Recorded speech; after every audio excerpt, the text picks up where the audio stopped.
Kaleshwaram commission రిపోర్ట్పై అధికారుల అధ్యయనం ముగిసింది. రేపు కేబినెట్కు నివేదికనివ్వనుంది అధ్యయన కమిటీ. ప్రాజెక్టు నిర్మాణంలో భాగస్వామ్యమైన అందరి గురించి నివేదికలో పేర్కొంది కమిషన్. ఆర్థిక శాఖ అధికారుల లోపాలపైన కమిషన్ ఫోకస్ పెట్టినట్లుగా తెలుస్తోంది. ఇరిగేషన్ శాఖ పంపిన అంచనాలను గుడ్డిగా ఆమోదం తెలిపారని నివేదికలో పేర్కొంది. ఆర్థిక శాఖ చేయాల్సిన కనీస బాధ్యతలు నిర్వహించలేదంది కమిషన్.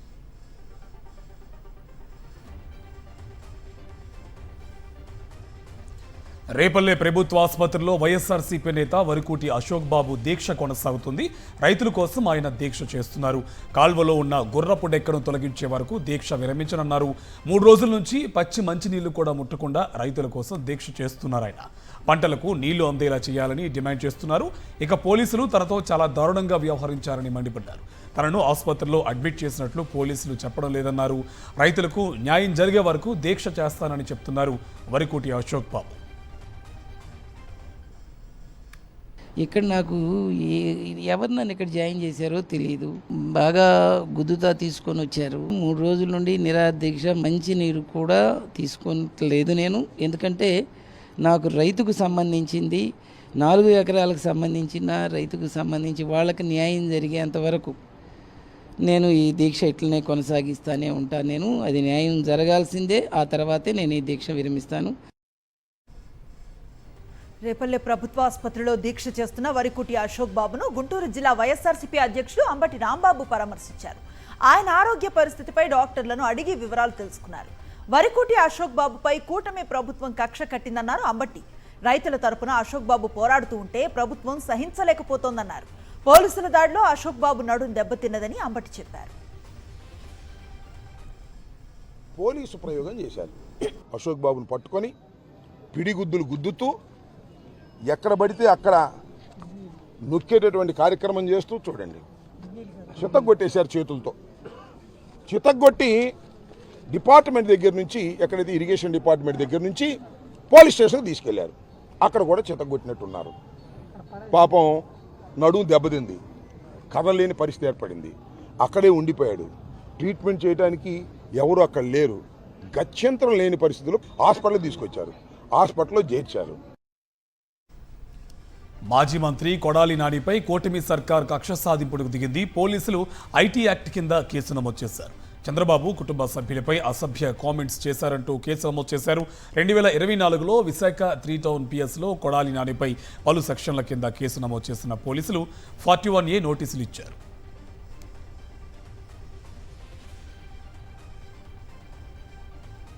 బాపట్ల జిల్లా బల్లికురప మండలం సత్యసాయి గ్రానైట్ క్వారీలో జరిగిన ప్రమాదంలో 6 కార్మికులు మృత్యువాత పడ్డారు. ఇంకా మృతుల సంఖ్య పెరిగే అవకాశం ఉందని పోలీసులు భావిస్తున్నారు. సత్యసాయి గ్రానైట్ క్వారీలో 20 మంది కార్మికులు పనిచేస్తూ ఉండగా 9 మంది కార్మికులపై కొండ చర్యలు విరిగి పట్టడంతో ఈ ప్రమాదం జరిగింది. వీరంతా ఒడిశాకు చెందిన వారుగా పోలీసులు చెబుతున్నారు. స్పాట్లో 4 చనిపోగా మిగతా 2 ఆసుపత్రిలో చనిపోయారని జిల్లా ఎస్పీ తుషార్ తెలిపారు. ప్రమాద స్థలాన్ని ఎస్పీ పరిశీలించారు. ప్రమాద వివరాలను తెలుసుకుని సహాయక చర్యలు ముమ్మరం చేసి గాయపడ్డ వారికి చికిత్స అందించాలని ఆదేశించారు.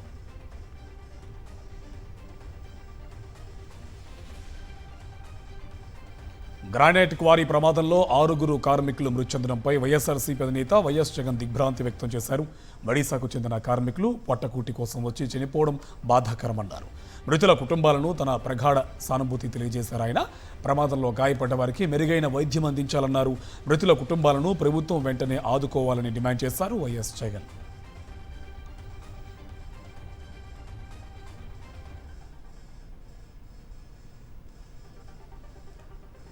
నారా లోకేష్ పై మంత్రి పొన్నం ప్రభాకర్ ఫైర్ అయ్యారు. బనకచర్లపై లోకేష్ రెచ్చగొట్టే వ్యాఖ్యలు చేస్తున్నారని ధ్వజమెత్తారు. లోకేష్ ముందు నికర జలాలు, మిగులు జలాల గురించి తెలుసుకోవాలన్నారు. ఏం తెలియకుండా లోకేష్ ఏపీ ప్రజలను మభ్యపెడుతున్నారని దుయ్యబట్టారు. చంద్రబాబు నీటి వాటాలపై ఘర్షణ వాతావరణానికి తెరలేపొద్దని, తెలంగాణ కోటా పూర్తి కాకుండా నీటిని తరలిస్తామంటే చూస్తూ ఊరుకోమని మంత్రి పొన్నం హెచ్చరించారు. బనకచర్ల మీద మేమేదో వరద నీళ్ళు తీసుకుపోతుంటే ఎందుకు ప్రాంతీయ తత్వాన్ని రెచ్చగొట్టమని అడుగుతా ఉన్నాను. నేను అడుగుతా ఉన్నా, నికర జలాలు, మిగులు జలాలు, వరద జలాల గురించి కొంత ముందు తెలుసుకోండి. తెలంగాణకు ఆనాడు ఉమ్మడి రాష్ట్రంలో ఉన్నటువంటి నీటి లభ్యత దృష్ట్యా 968 టీఎంసీలు తెలంగాణకు, 531 టీఎంసీ ఆంధ్రప్రదేశ్కి ఇచ్చిన తర్వాత వరద జలాల లభ్యత, ఈ ప్రాజెక్టులన్నీ పైన ఉండబడేటువంటి ప్రాజెక్టులు, ఆ నీటి వినియోగం పూర్తి అయిన తర్వాత వరద జలాల లెక్కకు వస్తుంది. అది తెలియకుండా ప్రజలను మభ్యపెట్టి ఆంధ్రప్రదేశ్ ప్రజలను మోసం చేసే విధంగా ప్రయత్నం జరుగుతున్నటువంటి పరిస్థితి ఇది. కేసీఆర్ హైదరాబాద్లో చేసిన అభివృద్ధికి సేవలకు జూబ్లీహిల్స్ ఉప ఎన్నికలో మళ్లీ గులాబీ జెండా ఎగరాలని బీఆర్ఎస్ వర్కింగ్ ప్రెసిడెంట్ కేటీఆర్ అన్నారు. బీఆర్ఎస్ భవన్లో జూబ్లీహిల్స్ బీఆర్ఎస్ కార్యకర్తల సమావేశం నిర్వహించారు. కాంగ్రెస్ అధికారంలోకి రాగానే బస్తీల్లో ఉండే పేదల ఇళ్లు కూల్చుతున్నారని ఆరోపించారు కేటీఆర్. 10 ఏళ్ళు హైదరాబాద్లో ఒక్క కొట్లాట లేకుండా, ఒక్క గొడవ లేకుండా, హిందూ ముస్లిం పంచాయతీ లేదు, ఆంధ్ర తెలంగాణ పంచాయతీ లేదు, బ్రహ్మాండంగా కడుపులో పెట్టుకొని చూసుకున్నాడు కేసీఆర్ గారు. అదే వీళ్ళు ఏం చేస్తాను ఇవాళ వచ్చినాక? ఓ దిక్కు హైడ్రా డ్రామా, ఇంకో దిక్కు మీకు యాదికుండాలి ఎన్ని మాటలు చెప్పొచ్చిరు వీళ్ళు అధికారంలోకి, ఒకటా రెండా? ఇంటింటికి గ్యారంటీ కార్డులు వంచిరు. బీసీలకు 42% రిజర్వేషన్ల సాధనలో భాగంగా 72 గంటల పాటు నిరాహార దీక్ష చేసేందుకు సిద్ధమవుతున్నారు తెలంగాణ జాగృతి అధ్యక్షురాలు బీఆర్ఎస్ ఎమ్మెల్సీ కవిత. బీసీ రిజర్వేషన్ల అంశంపై కాంగ్రెస్ బీజేపీ నేతలకు చిత్తశుద్ధి లేదన్నారు. 2 పార్టీలు కపట నాటకాలు ఆడుతున్నాయని మండిపడ్డారు. అందరూ కలిసి కేంద్రంపై ఒత్తిడి తేవాలన్నారు ఎమ్మెల్సీ కవిత. సో మేము తెలంగాణ బీసీల పక్షాన్ని నిలబడి ఉన్నాం కాబట్టి తెలంగాణ బీసీ మేధావులతోని, కుల సంఘాలతోని, యునైటెడ్ పూలే ప్రింట్తోని అందరం కూడా నిర్ణయం తీసుకొని ఏం చేసినామంటే మేము దీక్ష చేస్తాము 72 గంటలు. 112 కులాలు ఉన్నాయి. రోజుకు 40 మంది మా బాధ చెప్పుకుంటాం, మాకు రిజర్వేషన్ ఎంత అవసరం ఉందో చెప్పుకుంటాం. చాలా కులాలు ఇవ్వాలటి కూడా వార్డు మెంబర్ కానటువంటి కులాలు ఉన్నాయి. ఆ వార్డు మెంబర్ కానటువంటి కులాలు లోకల్ బాడీస్లో రిజర్వేషన్ వస్తే వార్డు మెంబర్స్ అవుతారు, సర్పంచ్లు అవుతారు, ఎంపీటీసీలు అవుతారు, జెడ్పీటీసీలు అవుతారు అనే ఒక సమున్నతమైనటువంటి ఉద్దేశంతో ఈ దీక్ష చేపడతా ఉన్నాం. ఎమ్మెల్సీ కవితకు జగదీష్ రెడ్డి కౌంటర్ ఇచ్చారు. కేసీఆర్ శత్రువుల మాటలను కవిత వల్లెవేస్తున్నారని చెప్పారు. కవిత వైఖరి పట్ల సానుభూతి వ్యక్తం చేస్తున్నా అన్నారు మాజీ మంత్రి జగదీష్ రెడ్డి. గెలుపుకే కాదు ఓటమికి కూడా బాధ్యత వహిస్తున్నా అన్నారు. కొంతమంది వ్యక్తులు తమకు తాము గొప్పగా ఊహించుకుంటున్నారని ఎద్దేవా చేశారు. కేసీఆర్తో చర్చల్లో కవిత విషయమే ప్రస్తావనకు రాలేదు అన్నారు. బడకచెర్ల కాళేశ్వరంపై కేసీఆర్తో చర్చించామన్నారు జగదీష్ రెడ్డి. కేసీఆర్ లేకపోతే కవితే కాదు తాము కూడా లేము అన్నారు జగదీష్ రెడ్డి. రేవంత్ రెడ్డి రాధాకృష్ణులు మాట్లాడే మాటల్ని మరొకసారి వల్ల వేసినందుకు, ఇంకొక భాషలో చెప్పినందుకు ఆమెకు నా సానుభూతిని తెలియజేస్తున్నాను. వారు ఒక భాషలో, వీరొక భాషలో మాట్లాడారు, వీరు ఇంకొక భాషలో చెప్పినారు. దాన్ని తిరిగి వల్ల వేసే ప్రయత్నం చేసినందుకు నా సానుభూతిని తెలియజేస్తున్నా. మా అందరి పరిస్థితి మంచిగానే ఉంది. పార్టీలో సిన్సియర్గా పనిచేసే వారందరి పరిస్థితి మంచిగా ఉంది, ఏమి ఇబ్బంది లేదు. చంద్రబాబుకు కావాల్సిన వారికి భూములను ధారాదత్తం చేస్తున్నారని ఆగ్రహాన్ని వ్యక్తం చేశారు మాజీ ఎమ్మెల్యే మల్లాది విష్ణు. ప్రభుత్వ భూపందేరం వల్ల ప్రజలు నష్టపోతున్నారని మండిపడ్డారు. భూ కేటాయింపులపై శ్వేతపత్రం విడుదల చేయాలని డిమాండ్ చేశారు. ఆర్టీసీ స్థలం లులుకి ఎందుకు ఇచ్చారని ప్రశ్నించారు సిపిఐ రాష్ట్ర కార్యదర్శి రామకృష్ణ. అమరావతిలో లులు మాల్ పెట్టుకోవచ్చు కదా అని నిలదీశారు. 100 కోట్ల విలువైన ఆర్టీసీ భూమి 99 ఏళ్లు లీజుకి ఇవ్వటం ఏంటని, విశాఖలోనూ 100 కోట్ల విలువైన భూమిని లులుకు కట్టబెట్టారని ఫైర్ అయ్యారు. విజయవాడలో ఆర్టీసీ స్థలాన్ని లులు మాల్కు కేటాయించడాన్ని వ్యతిరేకిస్తూ రౌండ్ టేబుల్ మీటింగ్ను నిర్వహించారు. ఈ సమావేశానికి మాజీ ఎమ్మెల్యే మల్లాది విష్ణు, సిపిఐ రాష్ట్ర కార్యదర్శి రామకృష్ణ హాజరయ్యారు.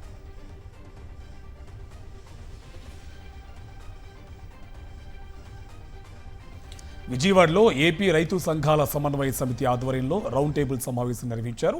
ఈ సమావేశంలో మాజీ మంత్రి వడ్డీ శోభనాద్రీశ్వరరావు, లిబరేషన్ కాంగ్రెస్ పార్టీ అధ్యక్షుడు విజయ్ కుమార్, వివిధ సంఘాల నాయకులు పాల్గొన్నారు. అభివృద్ధి సాకుతో పంట పొలాలను లాక్కోవద్దని, 5 ఏళ్లలో పరిశ్రమలు పెట్టకపోతే రైతులకు భూములు తిరిగిచ్చేయాలని అంశంపై చర్చించారు. కూటమి ప్రభుత్వం పోలవరం నిర్మాణాలపై పెడుతున్న శ్రద్ధ నిర్వాసితులపై పెట్టడం లేదని అన్నారు. సీఎంగా చేయాల్సింది రివ్యూలు కాదని నిర్వాసితులను పట్టించుకోవాలన్నారు.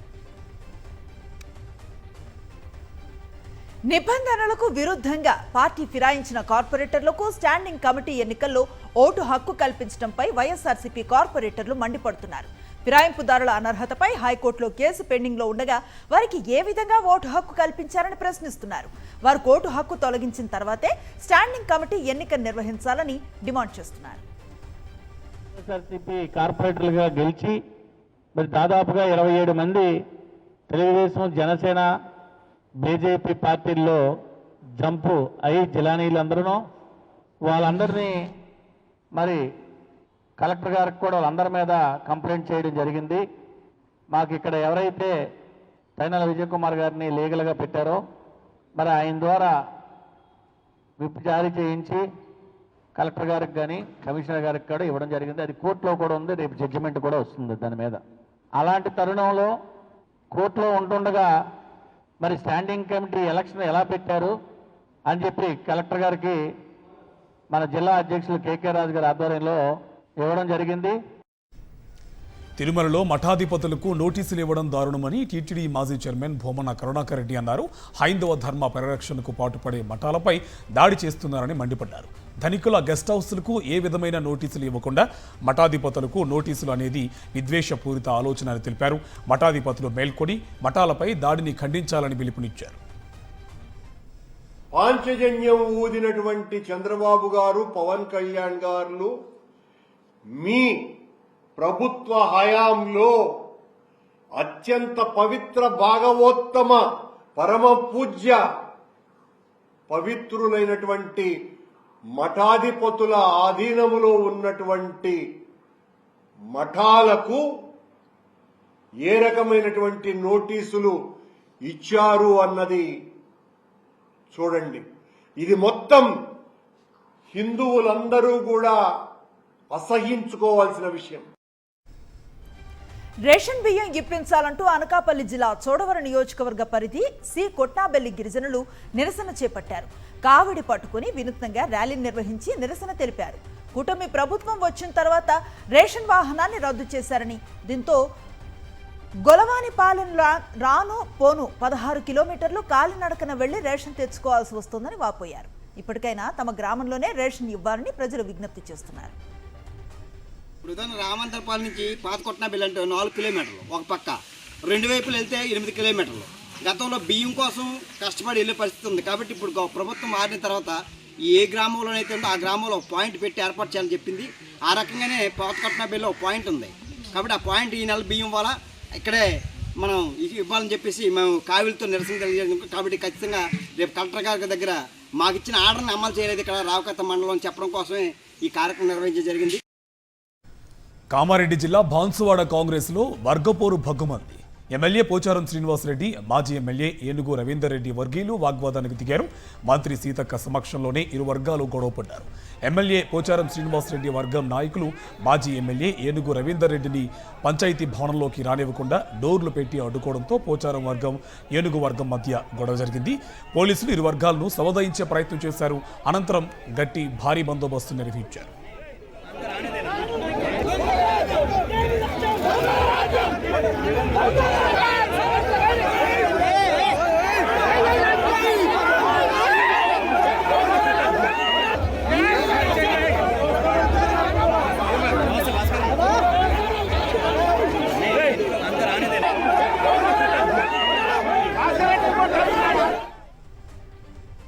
సిద్దిపేట జిల్లా గజ్వేల్ కాంగ్రెస్ లో వర్గ పోరు తారాస్థాయికి చేరింది. రేషన్ కార్డుల పంపిణీ కార్యక్రమం రసాభసగా మారింది. ఆత్మ కమిటీ చైర్మన్ మల్లారెడ్డి స్టేజ్ మీద కూర్చోవటంపై నర్సారెడ్డి వర్గం ఆగ్రహాన్ని వ్యక్తం చేసింది. మల్లారెడ్డి, నర్సారెడ్డి వర్గాల మధ్య ఘర్షణ జరిగింది. ఇరు వర్గాలు ఒకరినొకరు తోసుకున్నారు. మంత్రి వివేక్ సమక్షంలోనే ఇరు వర్గాల నేతలు గొడవ పడ్డారు.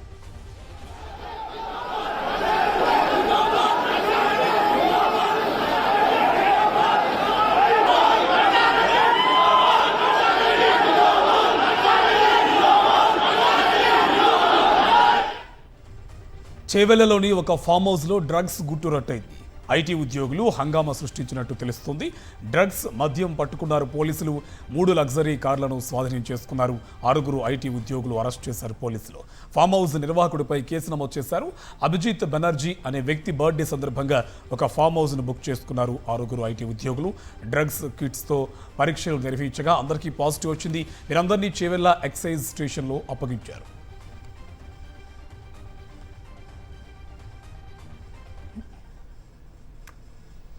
హైదరాబాద్లోని ఉప్పల్లో భారీగా డ్రగ్స్ ను స్వాధీనం చేసుకున్నారు పోలీసులు. సుమారు 13 గ్రాముల MDMA, 513 గ్రాముల గంజాయిని స్వాధీనం చేసుకున్నారు. ఒక వెహికల్ ను సీజ్ చేశారు పోలీసులు. ఉప్పల్లో కొత్తపేటలో మారుతినగర్లో ఓ ఇంట్లో డ్రగ్స్ అమ్ముతున్నారనే సమాచారంతో ఎన్ఫోర్స్మెంట్ పోలీసులు దాడి చేశారు. సందీప్ అనే వ్యక్తి డ్రగ్స్ ను ఢిల్లీ నుంచి తీసుకొచ్చి భారత్లో అమ్మకాలు జరిపిస్తున్నట్లుగా ఎన్ఫోర్స్మెంట్ సిఐ సుభాష్ చంద్ర తెలిపారు.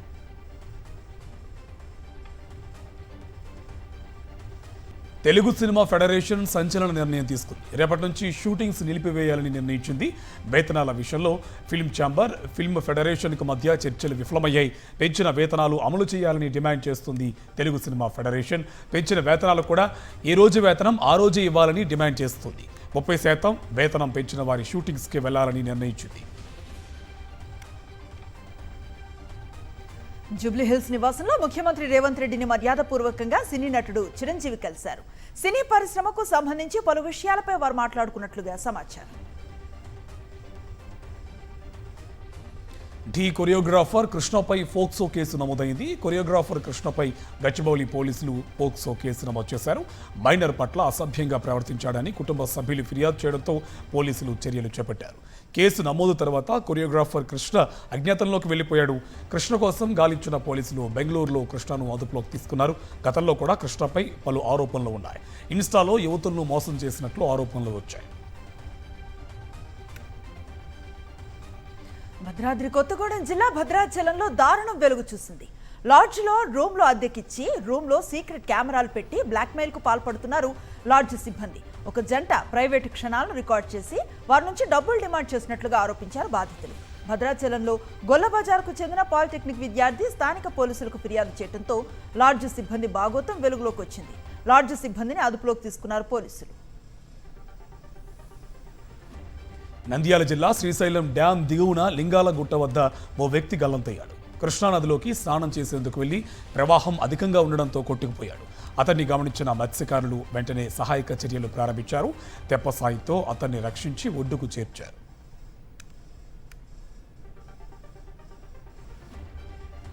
ఇందిరమ్మ ఇళ్లు ఇవ్వలేదని ఓ వ్యక్తి సెల్ టవర్ ఎక్కి నిరసన తెలిపాడు. ఈ ఘటన మహబూబాబాద్ జిల్లా తానంచెర్లలో జరిగింది. గ్రామానికి చెందిన రాములు అనే వ్యక్తి సెల్ టవర్ ఎక్కాడు. నిరుపేదనైన తనకు ఇందిరమ్మ ఇళ్లు ఇవ్వకుండా ఎకరాల కొద్దీ భూములున్న వారికి ఇస్తున్నారని ఆవేదన వ్యక్తం చేశాడు. అధికారులు ప్రభుత్వ నిబంధనలు తుంగలో తొక్కి అన్యాయం చేస్తున్నారంటూ వాపోయాడు. వెంటనే స్థానిక ఎమ్మెల్యే స్పందించి తనకిల్లు మంజూరు చేయాలని డిమాండ్ చేశాడు. పోలీసులు సంఘటనా స్థలానికి చేరుకుని రాములకు నచ్చచెప్పి కిందకి దింపారు. ఖమ్మం జిల్లా సత్తుపల్లి పిఎస్లో ఓ మహిళపై ఫోక్సో యాక్ట్ కింద పోలీసులు కేసు నమోదు చేశారు. సత్తుపల్లికి చెందిన 30 ఏళ్ల వివాహిత ఇటీవల భర్తతో విడాకులు తీసుకుంది. ఆ తర్వాత స్థానికంగా ఉంటున్న 17 ఏళ్ల బాలుడిని తీసుకుని వెళ్లిపోయింది. దీంతో బాలుడి తల్లిదండ్రులు పోలీసులకు ఫిర్యాదు చేశారు. ఘటనపై కేసు నమోదు చేసుకున్న పోలీసులు మహిళను అదుపులోకి తీసుకున్నారు. బాలుడిని మహిళ వివాహం చేసుకున్నట్టు పోలీసుల దర్యాప్తులో తేలింది. దీంతో మహిళపై ఫోక్సో చట్టం కింద కేసు నమోదు చేసి రిమాండ్కు తరలించారు.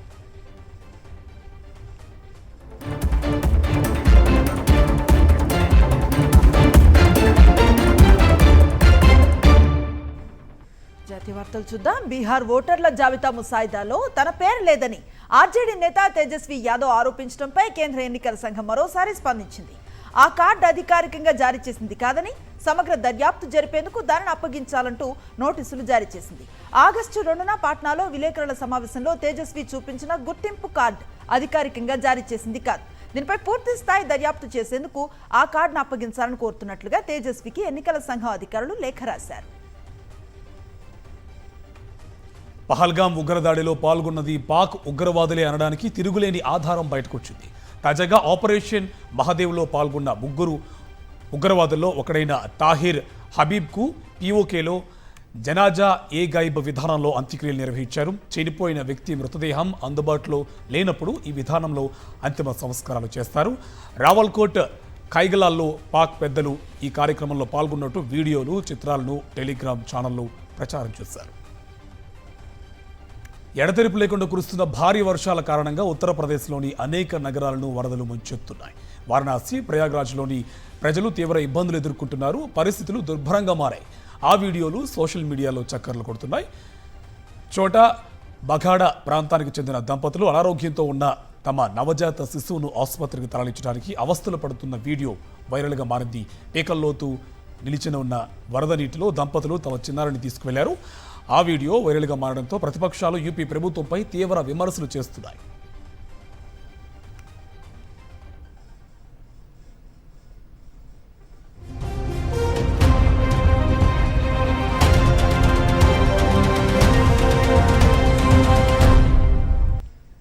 అంతర్జాతీయ వివరాలు చూద్దాం. ఇజ్రాయెల్ దాడులతో నిత్యం ప్రాణాలను కోల్పోతున్న గాజాలో పాలస్తీనా వాసులకు మద్దతుగా ఆస్ట్రేలియాలో సిడ్నీలో ప్రజలు భారీ ర్యాలీని నిర్వహించారు. వికీలీక్స్ వ్యవస్థాపకుడు జూలియన్ అసాంజే సహా అనేక మంది ప్రముఖులు ప్రజలు గాజా వాసులకు మద్దతు పలికారు. ప్రఖ్యాత సిడ్నీ హార్బర్ బ్రిడ్జ్ పైకి భారీగా చేరుకున్న నిరసనకారులు గాజా వాసులకు మద్దతుగా బ్యానర్లను ప్రదర్శించారు. గాజాపై దాడులు ఆపాలని డిమాండ్ చేశారు. మానవతా సాయం అందేలా చూడాలని కోరారు. భారీ సంఖ్యలో వచ్చిన ప్రదర్శనకారులు తమ మార్గాన్ని మార్చుకోవడంతో సిడ్నీ హార్బర్ బ్రిడ్జ్ పై ట్రాఫిక్ నిలిపివేశారు. ఇజ్రాయెల్ దాడుల్లో గాజాలో 60,400 మంది ప్రాణాలు కోల్పోయారు. ఈ నేపథ్యంలో సిడ్నీలో ర్యాలీ నిర్వహించారు.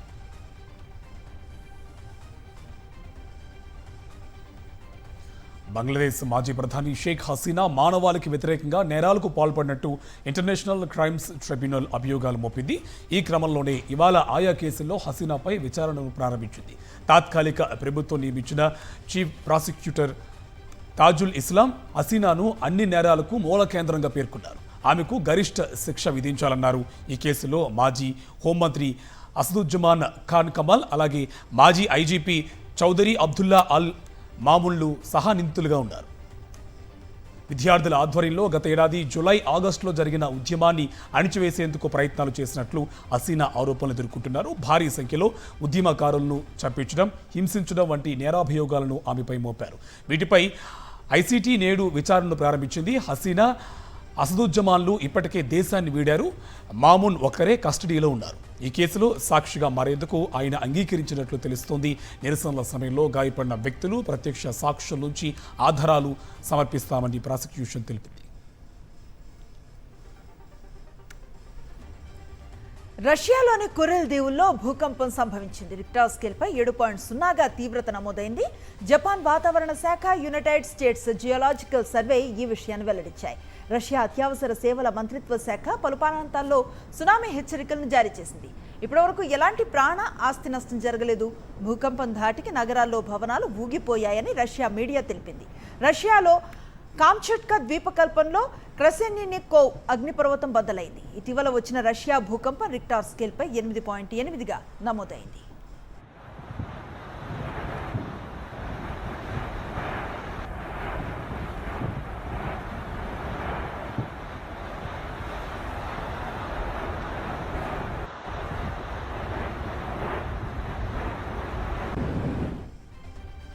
అమెరికాలో న్యూయార్క్కు చెందిన 4 భారత సంతతి వృద్ధులు అదృశ్యమైన ఘటన విషాదంగా మిగిలింది. వెస్ట్ వర్జీనియాలోని ఓ ఆధ్యాత్మిక ప్రదేశానికి వెళ్తుండగా వారు ప్రయాణిస్తున్న కారు ప్రమాదానికి గురైంది. ఈ ఘటనలో 4 ప్రాణాలు కోల్పోయినట్టు మార్షల్ కౌంటీ పోలీసులు వెల్లడించారు. బాధితులు ఒకే కుటుంబానికి చెందిన ఆశా దివాన్, కిషోర్ దివాన్, శైలేష్ దివాన్, గీతా దివాన్ల పోలీసులు గుర్తించారు.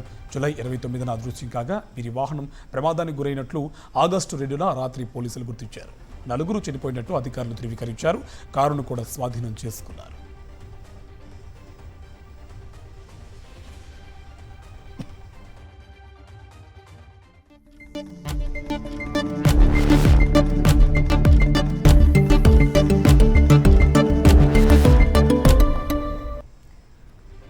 అప్డేట్ డీటెయిల్స్ చూద్దాం. పసిడి ధరలు ఆల్ టైమ్ రికార్డ్ స్థాయి వైపుకు దూసుకు వెళుతున్నాయి. పసిడి ధరలు భారీగా పెరగడానికి ప్రధానంగా అంతర్జాతీయ మార్కెట్లో నెలకొన్న పరిస్థితులే కారణమని చెప్పొచ్చు.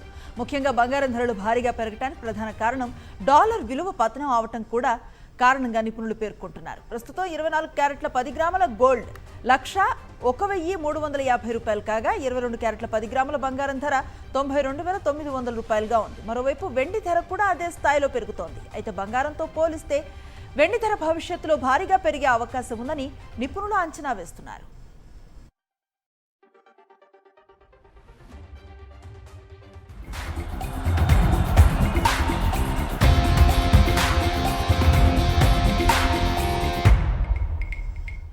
స్పోర్ట్స్ అప్డేట్స్ చూద్దాం. గెలిచి సిరీస్ సమం చేయాల్సిన 5వ టెస్టులో భారత్ గెలుపు ఆశలు సన్నగిల్లుతున్నాయి. ఇంగ్లాండ్ బ్యాటర్లు లక్ష్యం వైపు వేగంగా దూసుకు వెళ్తున్నారు. భారత బౌలర్లపై బ్రూక్ రూట్ విరుచుకుపడ్డారు.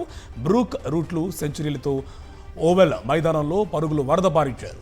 మ్యాచ్ గెలిస్తే ఇంగ్లాండ్ జట్టు సిరీస్ను 3-1 తేడాతో సొంతం చేసుకుంది.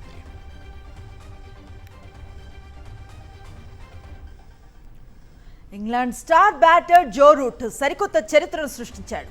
వరల్డ్ టెస్ట్ ఛాంపియన్షిప్ చరిత్రలో 6,000 పరుగులు పూర్తి చేసుకున్న తొలి ఆటగాడిగా ప్రపంచ రికార్డును నెలకొల్పాడు. భారత్తో 5వ టెస్ట్ రెండో ఇన్నింగ్స్లో రూట్ ఈ ఘనతను సాధించాడు. టీమిండియా నిర్దేశించిన 374 పరుగుల భారీ లక్ష్యాన్ని ఛేదిస్తూ ఉండగా 25 పరుగుల వ్యక్తిగత స్కోర్ వద్ద రూట్ WTCలో 6,000 పరుగుల మైలురాయిని తాకాడు.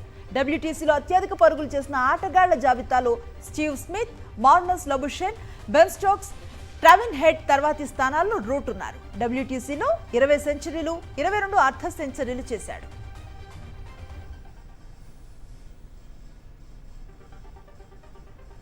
టీమిండియా స్టార్ ఆటగాడు KL రాహుల్ ప్రస్తుత ఇంగ్లాండ్ పర్యటనలో సత్తా చాటాడు. బ్యాటింగ్లో 10 ఇన్నింగ్ టెస్టుల్లో 532 పరుగులు చేసి సెకండ్ లీడింగ్ రన్ స్కోరర్గా నిలిచాడు. ఈ సిరీస్లో రాహుల్ ఫీల్డర్గాను సత్తా చాటాడు. 5 మ్యాచ్ల్లో 6 క్యాచ్లు పట్టాడు.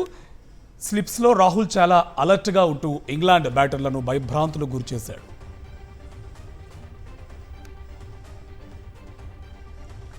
ఇంగ్లాండ్ పర్యటనలో team India star all rounder Ravindra Jadeja దుమ్ము లేపాడు. ది ఓవల్ టెస్టులో జట్టు అద్భుతమైన ప్రదర్శన కనబరిచాడు.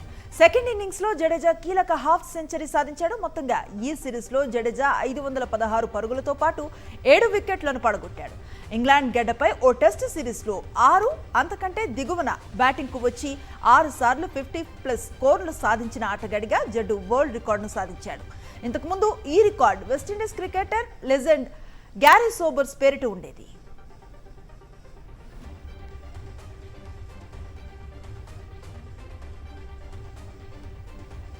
ఇవి నా news details. Next film Nagar ప్రసారం అవుతుంది. Stay with us.